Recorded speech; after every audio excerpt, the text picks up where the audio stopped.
the brave little pencil. In a colorful town called Doodleville, everything was drawn with magic. The trees smiled, clouds wore funny hats, and even the roads wiggled when they were happy.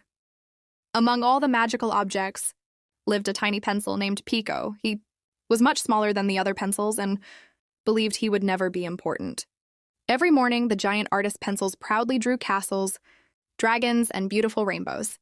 Pico was only asked to draw tiny dots and short lines. "I'm too small to make a difference," he sighed. One sunny afternoon, the magic eraser accidentally erased the town's famous Rainbow Bridge. Without the bridge, the villagers couldn't reach the annual Laughing Festival on the other side of the river. Everyone became worried. The large pencils rushed to rebuild the bridge, but they were too thick to draw the tiny details needed to restore the magical rainbow colors. Every attempt failed.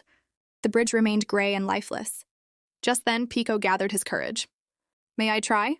he asked softly. The other pencils looked at one another and shrugged. "Go ahead."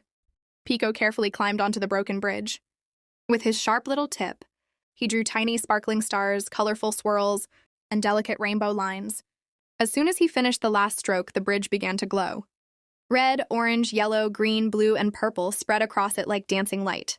Suddenly, the rainbow bridge came back to life. The villagers cheered with joy. "You saved the festival!" shouted the mayor Paintbrush. Everyone hurried across the bridge, laughing and celebrating. Pico smiled for the first time in days. During the festival, a new problem appeared. A grumpy gray cloud floated above the town and refused to leave. It covered the sun and made everyone gloomy. "I don't like laughing," grumbled the cloud. Pico thought for a moment. Instead of fighting the cloud, he climbed onto a tall balloon and gently drew a funny mustache, giant eyebrows, and a silly smile on its face. When the cloud saw its reflection in the river, it burst into laughter. "Ha ha, I look ridiculous." The cloud laughed so hard that tiny drops of glittery rain fell from the sky. Soon, a beautiful rainbow appeared again, and the sunshine returned.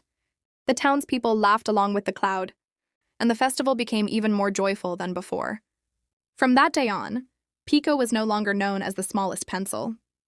He became famous as the clever pencil who solved problems with creativity instead of strength. The giant pencils also learned an important lesson. They realized that everyone has unique talents, no matter how small they seem. Together, they began working as a team, with each pencil doing what it did best. And from then on, Doodleville became a place where every little idea was talent was valued, and every dream had a chance to become a colorful masterpiece.